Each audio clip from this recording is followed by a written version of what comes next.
പത്തനംതിട്ട ശബരിമല റോഡിലിറങ്ങി ചിഹ്നം വിളിച്ച് കാട്ടുകൊമ്പൻ. അരമണിക്കൂറോളം റോഡിൽ തുടർന്ന കാട്ടുകൊമ്പൻ യാത്രക്കാരിൽ ഭീതി പടർത്തിയതിന്റെ ദൃശ്യങ്ങൾ ലഭിച്ചിട്ടുണ്ട്. അതിലേക്ക് ആദ്യം.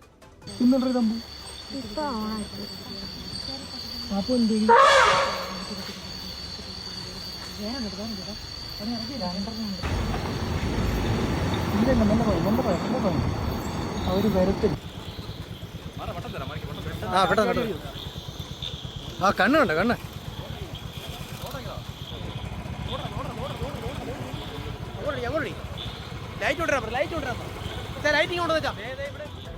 ഷിജോ കുര്യൻ പത്തനംതിട്ടയിൽ നിന്ന് ചേരുന്ന കൂടുതൽ വിവരങ്ങളുമായി. ഷിജോ, നിരനിരയായി വാഹനങ്ങൾ പോകുന്നൊരു റോഡാണ്. ആ റോഡിലേക്ക് ഇറങ്ങിയാണ് കാട്ടുകൊമ്പൻ അവിടെ ഭീതി ഉണ്ടാക്കിയത്. ഇത് എപ്പോൾ നടന്ന സംഭവമാണ്? വിശദാംശങ്ങൾ എന്താ?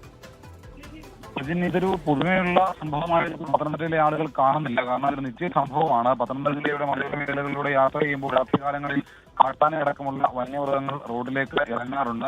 ഇന്നലെ കഴിഞ്ഞ ദിവസം രാത്രി പത്തനംതിട്ടയിൽ നിന്ന് ശബരിമലയ്ക്ക് പോകുന്ന പാതയിൽ പമ്പ കഴിഞ്ഞ് ലാഹേരിക്ക് കാറിൽ പോയ യാത്രക്കാരാണ് കാട്ടാനയുടെ മുന്നിൽപ്പെട്ടത്. ഈ കാട്ടാന ഷിജോ, ശബ്ദത്തിൽ വ്യക്തത കുറവുണ്ട്, അതുകൊണ്ടാണ് ഇടപെട്ടത്.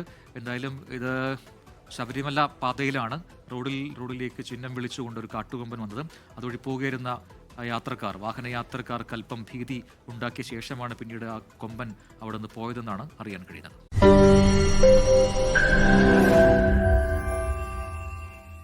ലോകത്തെവിടെയായാലും ഏത് സമയത്തും 24 വാർത്തകളും ഓഗ്മെന്റഡ് റിയാലിറ്റി പാക്കേജുകളും എക്സ്പ്ലെയിനറുകളും വിശദമായി കാണാൻ ഞങ്ങളുടെ യൂട്യൂബ് ചാനൽ നിങ്ങൾക്ക് സബ്സ്ക്രൈബ് ചെയ്യാം.